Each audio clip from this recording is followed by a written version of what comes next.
ഹരേ കൃഷ്ണ. ഭക്തിയിലൂടെ ആനന്ദം നമുക്ക് അനുഭവിക്കാം.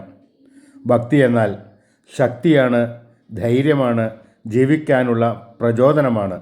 എന്തെല്ലാം തടസ്സങ്ങളുണ്ടായാലും അനേക ജന്മങ്ങൾക്കു ശേഷം പണിപ്പെട്ട് ലഭിച്ച ഈ ജന്മം ധന്യമാകാൻ ഓരോരുത്തരും സ്വന്തം മനസ്സിൽ അല്പമെങ്കിലും ഭക്തി വളർത്തിയെടുക്കുവാൻ ശ്രമിക്കേണ്ടതാണ്. ഭഗവാനിൽ പൂർണ്ണ വിശ്വാസം നമുക്ക് വേണം. നാം ഒരു യാത്രയ്ക്ക് ഒരുങ്ങുമ്പോൾ ടിക്കറ്റ് നേരത്തെ തന്നെ ബുക്ക് ചെയ്തു വയ്ക്കാറുണ്ട്.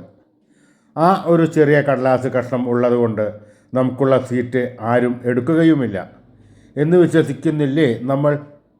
അത്രയും വിശ്വാസം എന്തുകൊണ്ട് ഭഗവാനിൽ വയ്ക്കുന്നില്ല? പ്രാർത്ഥന എന്ന ടിക്കറ്റ് എടുത്തു കഴിഞ്ഞാൽ നമുക്കുള്ളത് തീർച്ചയായും നമുക്ക് തന്നെ കിട്ടും എന്ന വിശ്വാസം വേണം നമുക്ക്, ദൃഢമായ വിശ്വാസം.